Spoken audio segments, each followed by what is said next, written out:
Всем привет! Символично, наверное, было бы записать это видео на фоне нашей церкви Creative Church, где мы сегодня работаем с ребятами. Да, я возглавляю Construction Team, мы волонтеры, мы делаем всякие маленькие и не маленькие проекты для нашей церкви.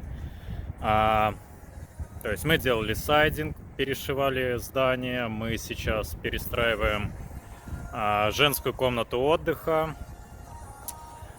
реструм, да, то есть туалет переделываем. Сроки, конечно, просто уникальные, нам надо успевать от служения до служения, так, чтобы все было под финиш. Поэтому сегодня с моими ребятами мы волонтерим. Ребята у меня классные, соглашаются работать бесплатно. Я работаю бесплатно, материалы предоставляет моя компания бесплатно. Мы все делаем бесплатно не для церкви даже, мы это делаем для Бога. И это такое отступление было. Я, с вашего позволения, присяду. И хотел бы вообще сегодня поговорить на тему войны в Украине. Мы не так давно познакомились с ребятами, с военными ребятами, которые приехали сюда для протезирования, которые потеряли конечности на войне. И вот этих 5 ребят, 6 ребят, 5 военных и 1 мальчик маленький. И, тяжело про это говорить на самом деле. Как-то даже какие-то слезы, наверное, наворачиваются. Но мы с ними пообщались, да, мы помогали, мы финансировали не протезирование. Это все делалось бесплатно, то есть все волонтеры. Доктор есть, который здесь согласился бесплатно протезировать ребят. Билеты им оплатила украинская диаспора. Мы, в свою очередь, были на благотворительном ужине, мы были на неформальной встрече с ребятами, мы помогли финансово. То есть просто, условно говоря, дали денег просто так, потому что я даже не знаю, чем мы еще можем помочь ребятам, да. Мы же не вернем мир в их страну. Конечно, формально мы все можем, но делали, что могли. И вот, пообщаясь с ребятами, ты там читаешь инстаграмы, ты читаешь социалки, видишь весь этот трэш, который происходит.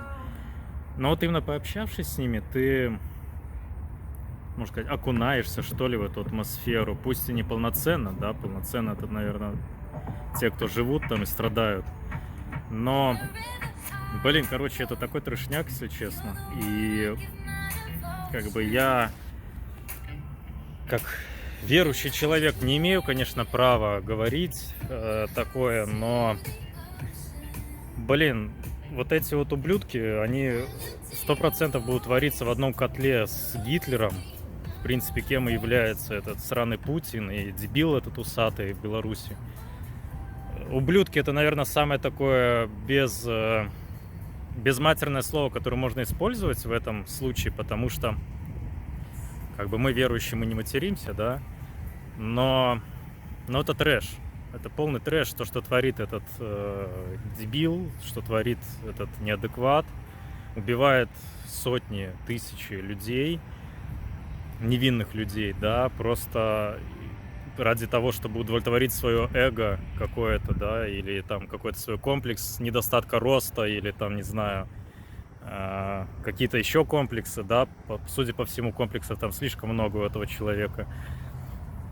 Вот, и, естественно, за всем этим стоит власть, желание остаться у власти, деньги, да, Путин уже у нас самый богатый человек в мире. Ему же все мало, ему надо еще больше денег, потому что он конченый кретин. Вот. И развязав эту войну, он губит жизни многих людей. Да? Вот ребята вот эти, на них смотришь, они инвалиды на всю жизнь, все. У них нету у всех по одной ноге, у одного парня нет 2 ног. Мальчик маленький, я не спрашивал, сколько ему лет, на вид ему 8-10 лет, да. Ему оторвало руку. Ему оторвало руку, потому что летела бомба прямо в них, и его папа закрыл его своим телом. Папа погиб, мальчику оторвало руку. Вообще, представляете, что это за трэш такой? Вы вообще, блин, да даже в каком-то диком фильме ужасов такое не покажут, да? А когда ты это видишь, это перед твоими глазами, ты видишь эту семью, ты видишь маму мальчика, да, который остался без мужа, ты видишь мальчика, который остался без папы. А все из-за того, что какой-то российский кретин позволяет себе делать такой трэш в 21 веке. И да, мы, конечно, максимально поддерживаем украинскую армию, мы поддерживаем полк Костуся-Калиновского, наш белорусский полк, который воюет на стороне Украины. И,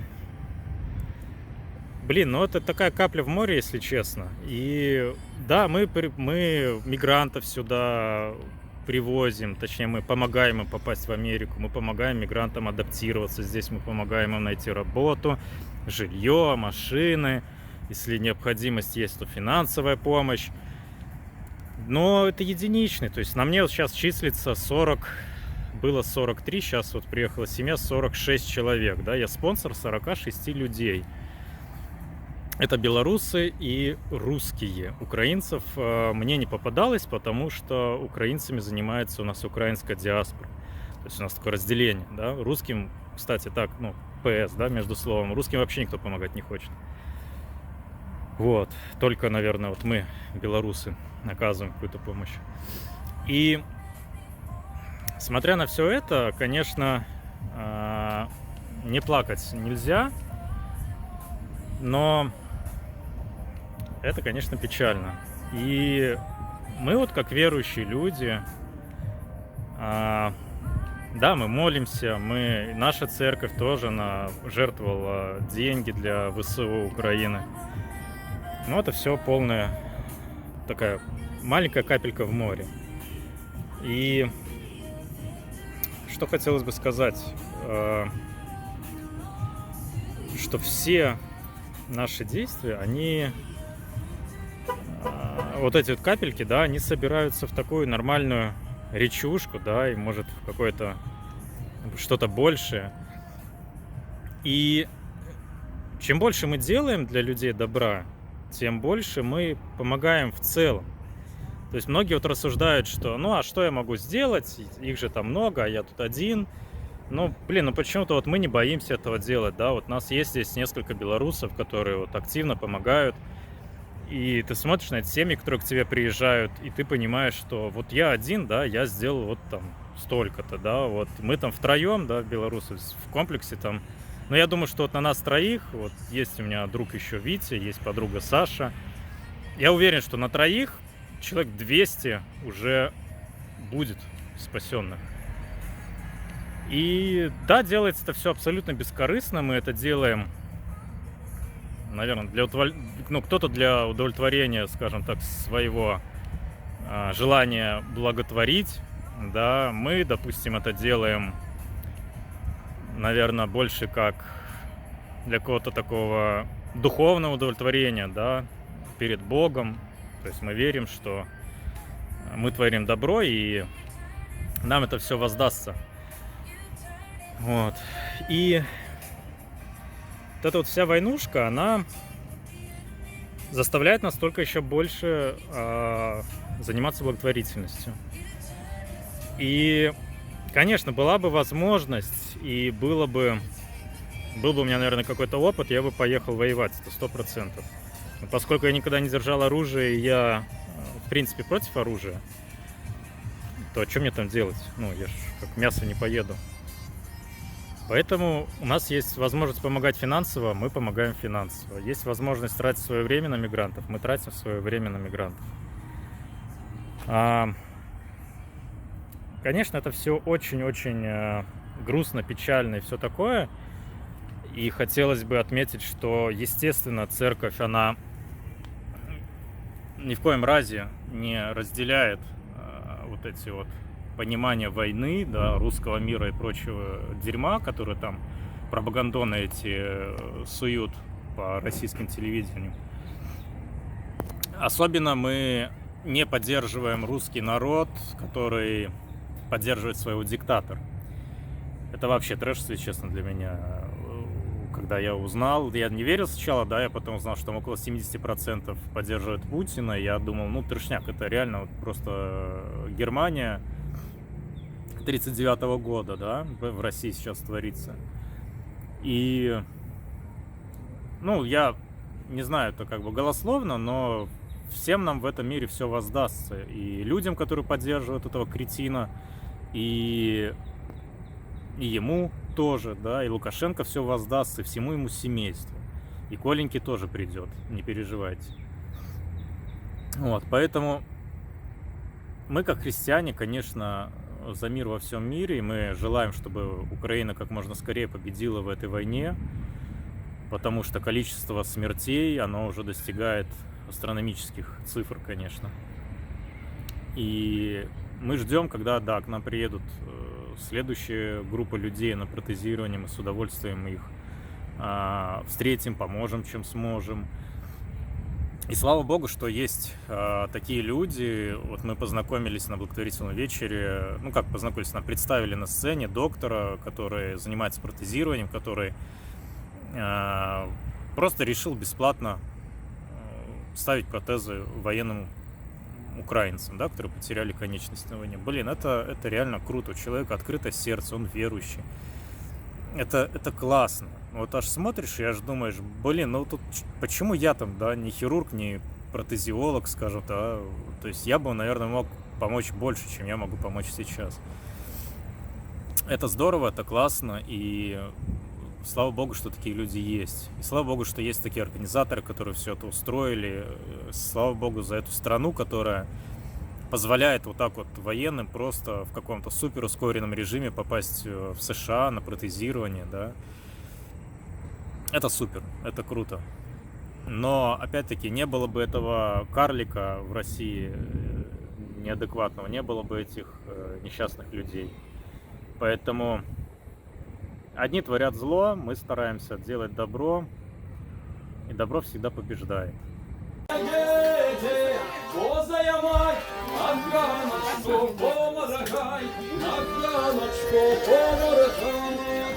Сейчас покажем, сколько нас белорусов. Один куплет, щось у лісі гукає, щось у лісі гукає, щось у лісі гукає, щось у лісі гукає, соловейко співає, соловейко співає. Давайте ще раз. Щось у лісі гукає, щось у лісі гукає, соловейко співає, соловейко співає.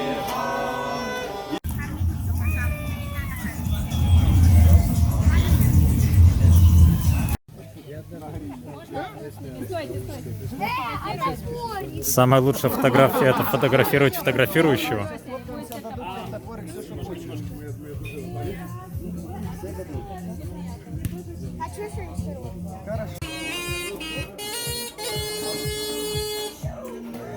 А чи ти народина?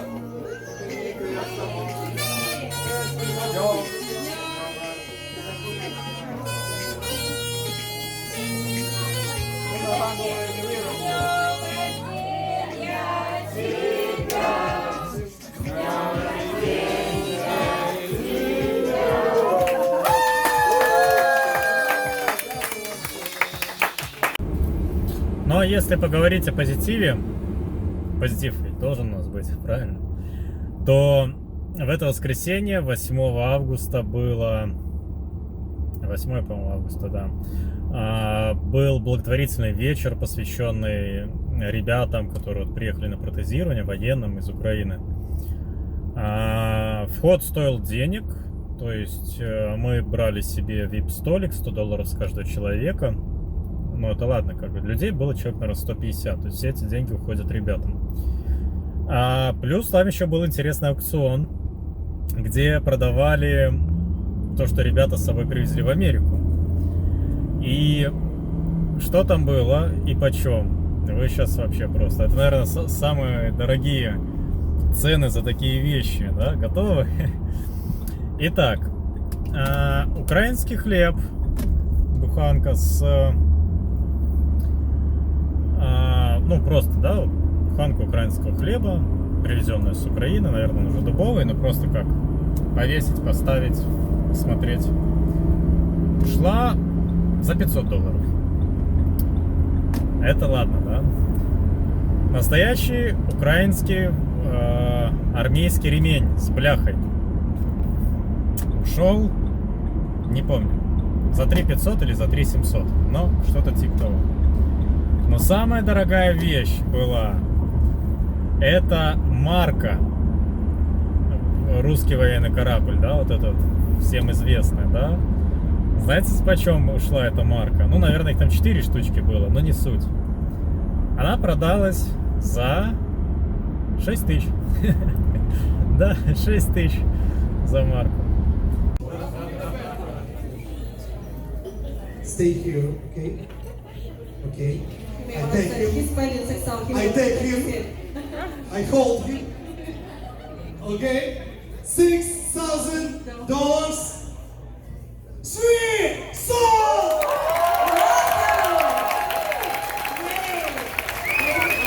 Thank you so much. Thank you so much, Lester. You're a kind man. Welcome to the stage. Ladies and gentlemen, his name is Rasa.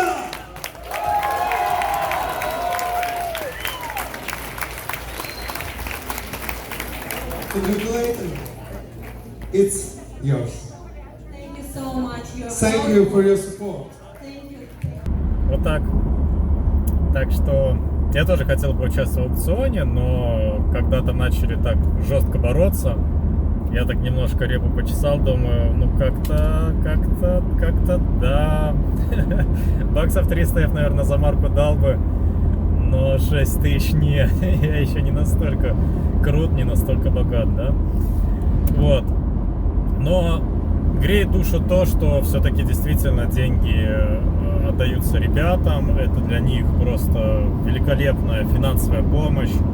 Конечно, ничто не окупит тех страданий и особенно их инвалидность на всю жизнь, да. Но, по крайней мере, мы верим, что ребята будут помнить нас, будут помнить эту поездку, будут помнить отзывчивость миннесотских украинцев и белорусов, да. Попрошу заметить, опять-таки, закатывая не камень, а даже булыжник в огород, русских на мероприятии не было, русскоязычных как бы было много, но это были белорусы и украинцы. Вот, это я к тому, что как русские помогают своим русским, они вообще не помогают никак. Поэтому русские помогать не хотят, украинцы, естественно, русским помогать не хотят. Ну и мы, белорусы, как-то уже тоже начали потихонечку приходить к тому, что, наверное, надо все-таки больше помогать белорусам и украинцам, потому что с русскими действительно очень много проблем. Я не знаю, с чем связано, или нам попадаются такие, или что, но реально так. Как бы у нас из русских семей, которые приехали недавно, 2 вообще excellent. Никаких нареканий. Четкие, классные. А все остальные, блин, ну ни о чем. Итак, мы сейчас около комьюнити-центра Украины. У нас тут большая встреча с ветеранами войны. Приехали копы, потому что на той стороне дороги какой-то имбецил махал плакатиком за Путина. Вот приехали с ним разбираться. Такая Америка. Так, вот так вот выглядит у нас внутри наша встреча. Еще ничего не началось, но мы за столом. Здесь что-то сейчас будет на сцене. У нас вип-столик, мы близко-близко. Народа, конечно, очень много. Ukrainian soldiers.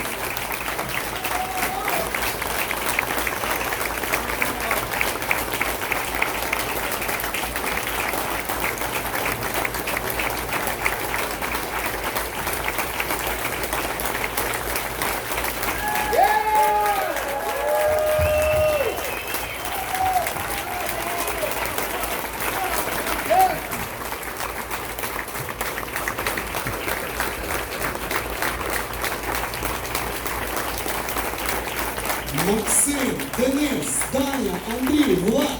Перших 5 наших героїв, які прибули на протезування до Мінеаполісу. Ваші оплески голосніше!